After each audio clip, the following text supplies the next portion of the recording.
Hi, today, April 17th, 2026. Please introduce yourself. Hey guys, my name is Alvors. I'm one of Amirali's good friends, and I'm here to do this interview with him. Okay. Can you share a significant experience related to your cultural identity? Yeah, growing up as a first generation Iranian immigrant here in the United States, I've had many different experiences culturally. Almost every day is a different experience for any person of color, especially a first generation immigrant living here in America. One of the most significant for me, which actually takes me back to my childhood, would be when my mom actually prepared my favorite dish for me to take to school. And when I opened my lunchbox, everyone was laughing at me, making fun of me. I was one of the only ethnic people in my class, and they were saying my food smells bad.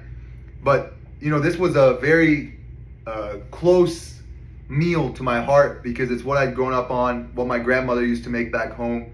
And honestly, I took a little bit of offense to it, but at the same time, I also felt very alienated. Somewhere where if I was back home and I would open that lunchbox and it would have the same meal in it, I mean, everyone would be asking if they could have some. People would be saying, "Wow, your mom or your grandma cooked such good food." But over here, I felt alienated. I felt like I was out of my natural home, out of my home or out of my habitat, if you will. Okay, so do you think is there any pros to this matter or no? To this cultural identity? Yeah, obviously, being an immigrant has its pros. I mean, you have the chip on your shoulder. You want to work hard just to prove everyone wrong. All the odds are stacked against you. So you obviously want to work harder. You want to make something of yourself in a different country, which means you also get to represent your people in a certain way. You're a living representation of your country in a foreign land. Okay, let's proceed to the next question. How has your family's history influenced your views on activism or resistance? Obviously, when you're a first generation immigrant and your parents don't speak much English when you move here, you don't speak much English when you first move here.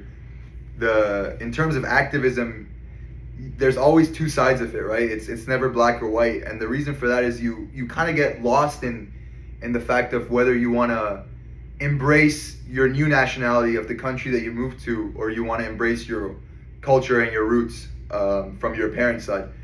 So activism is always tough, but I felt like throughout my childhood, I've tried my best to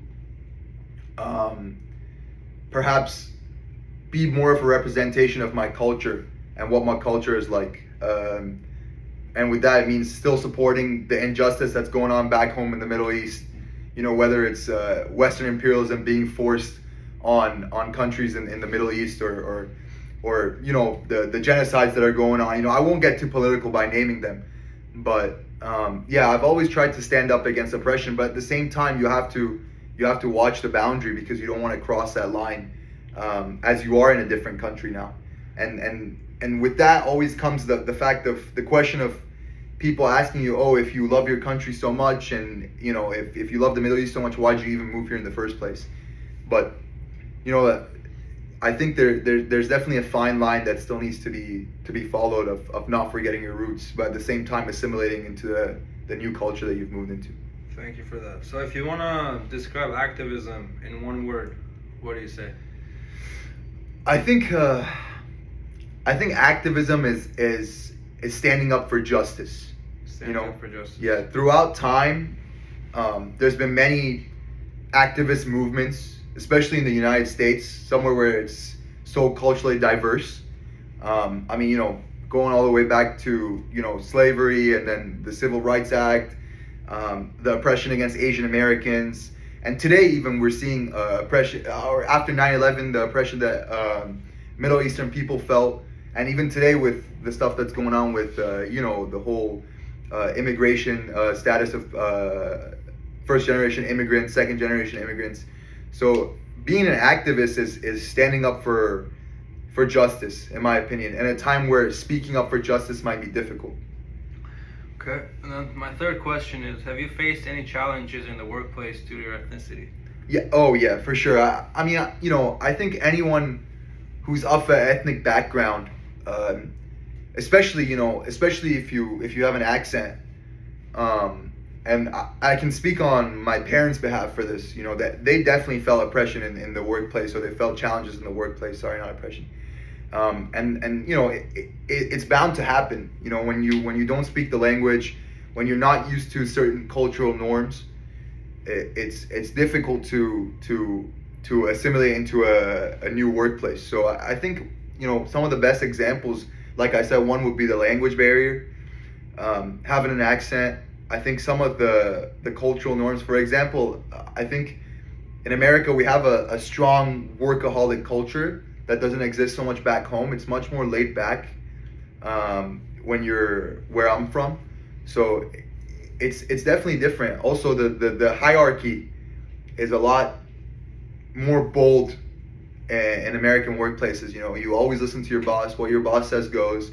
And typically your boss isn't a very compassionate person. I mean, I don't want to speak on everyone, but throughout the jobs that I've had, my boss hasn't been the most compassionate person. But you have to kind of listen to what they're saying, and especially if they're of a different ethnic background, sometimes they can make racist remarks. If you don't speak the language well, they'll definitely be difficult. So yeah, and that's not even talking about the hiring process, right? I mean, it's statistically been proven that it's harder to get hired if you're of a person of color. So if you wanna, do you have a situation you can share with us, like something around the challenges you face due to your ethnicity? Yeah, for sure. I mean, I think that one of the ones that I face, I used to, or I still do. I coach little kids in soccer. I have played soccer all my life, and one of the things that I've noticed for sure is if you're of a European descent or of a Southern American descent, even perhaps, you definitely get a lot more leeway as a coach. You get a lot more bonus points if you have a European accent, whether it's it's any of the European countries, British, Italian, Spanish, you name it.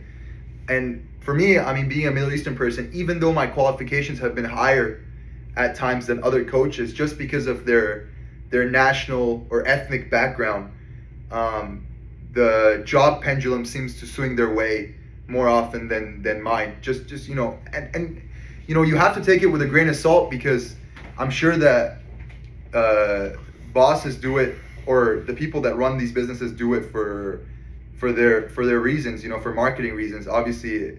But that's the perception that people have gone, where they think that, like a European coach, for example, will know more than me, who's of Middle Eastern descent.